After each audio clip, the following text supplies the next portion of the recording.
प्रश्न 7।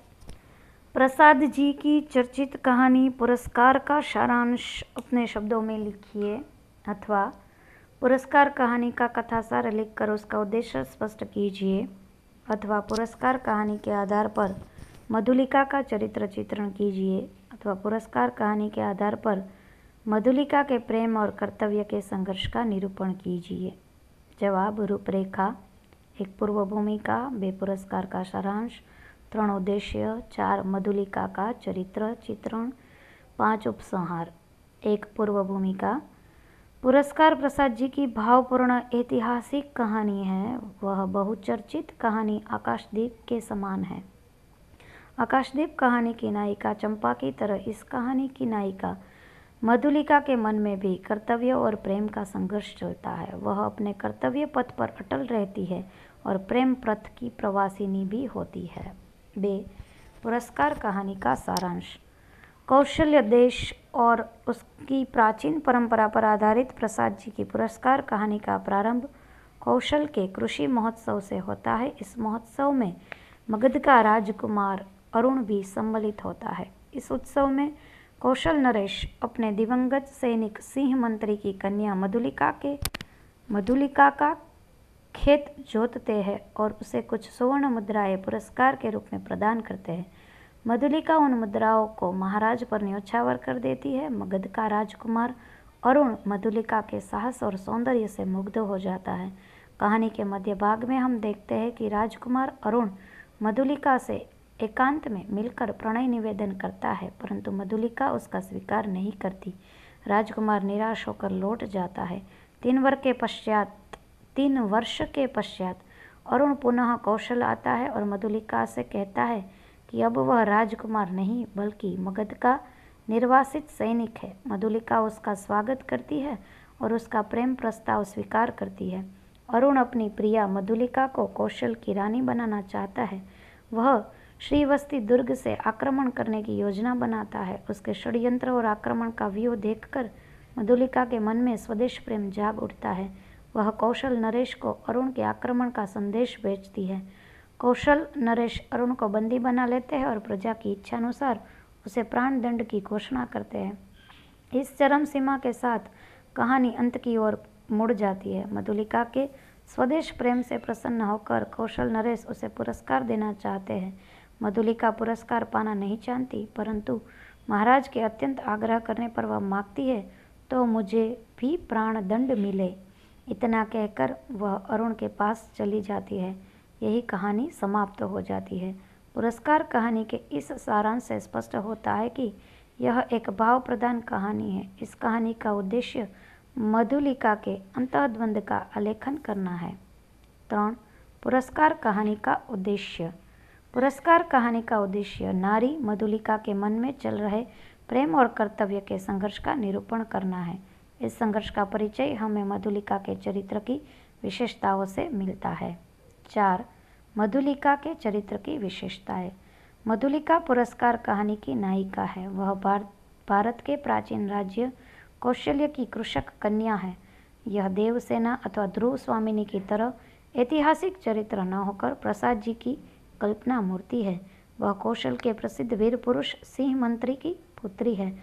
उसके चरित्र में हमें निम्नलिखित विशेषताएं देखने को मिलती है। 1 सुंदरता। प्रसाद जी ने मधुलिका के चरित्र चित्रण में प्रत्यक्ष और परोक्ष दोनों प्रणालियों का उपयोग किया है। मधुलिका की सुंदरता का चित्रण प्रत्यक्ष प्रणाली द्वारा इन शब्दों में किया गया है। वह कुमारी थी, सुंदरी थी।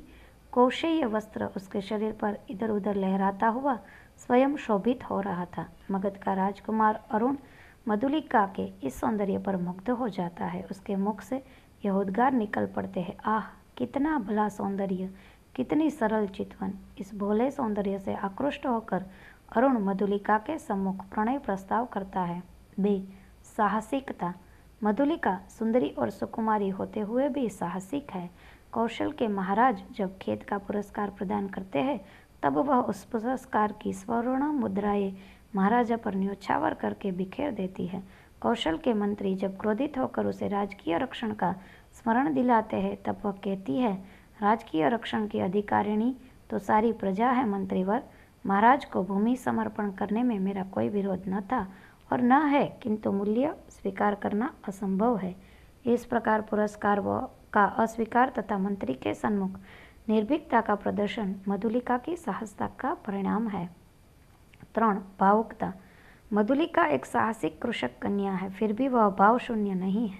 पुरस्कार अस्वीकृति के पीछे उसकी भावुकता ही कार्यरत है। कौशल नरेश से किए गए निम्नांकित निवेदन में उसकी भावुकता ही दृष्टिगोचर होती है। देव, यह मेरे पितृ पितामहों की भूमि है, इसे बेचना अपराध है, इसीलिए मूल्य स्वीकार करना मेरे सामर्थ्य के बाहर है। मगध का राजकुमार अरुण जब उसे सरलता की देवी कहकर पुकारता और उसके प्रेम का प्रार्थी बनता है, तब वह अपने मनोभावों को इन शब्दों में व्यक्त करती है। आज मेरे स्नेह की भूमि पर से मेरा अधिकार छीन लिया गया है, मैं दुख से विकल हूँ, मेरा उपहास न करो। अरुण जब निराश होकर मगध लौट जाता है, तब उसके भावपूर्ण हृदय को आघात पहुँचता है।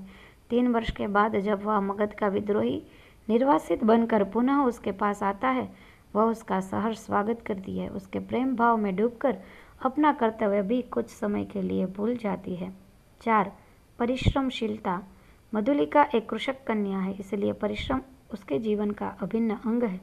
उसके खेत पर जब कौशल राज्य का अधिकार हो जाता है, तब वह दूसरों के खेतों में काम करके अपना जीवन निर्वाह करती है। उसकी परिश्रमशीलता को प्रसाद जी ने आलंकारिक भाषा में प्रकट करते हुए लिखा है, कठोर परिश्रम से जो अन्न मिलता वही उसकी सांसों को बढ़ाने के लिए पर्याप्त था। मधुलिका ने परिश्रम से ही अपने आसपास के किसानों को जीत लिया था। 5. स्वाभिमान। मधुलिका एक स्वाभिमानी नारी है। राजकीय पुरस्कार से उसके भूमि प्रेम को चोट पहुंचती है, इसलिए वह उसका स्वीकार कर देती है।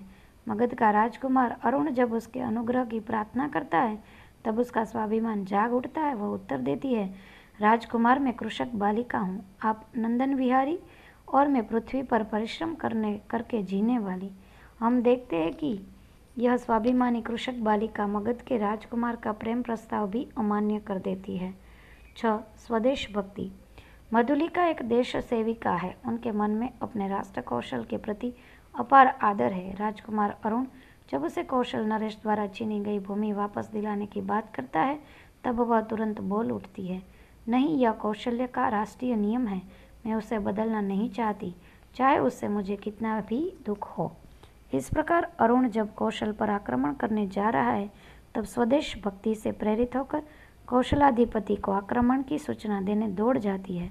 कौशल नरेश उसे स्वदेश भक्ति के लिए उसे पुरस्कार देना चाहता है, परंतु वह पुरस्कार के रूप में प्राणदंड मांगती है और प्रेमी अरुण के पास चली जाती है। इस प्रकार मधुलिका अपना कर्तव्य पूर्ण करती है। वह आदर्श राष्ट्र सेविका और प्रेमिका है। 5. उपसंहार। पुरस्कार एक भाव प्रदान कहानी है। यह कौशल्य की प्राचीन परंपरा और कृषक कन्या मधुलिका के स्वदेश प्रेम तथा व्यक्ति प्रेम के संघर्ष का हमें सुंदर परिचय देती है। प्रसाद जी की कहानियों में नारी पात्रों की प्रधानता होती है। पुरस्कार भी नायिका प्रधान कहानी है। इस कहानी की नायिका मधुलिका आकाशदीप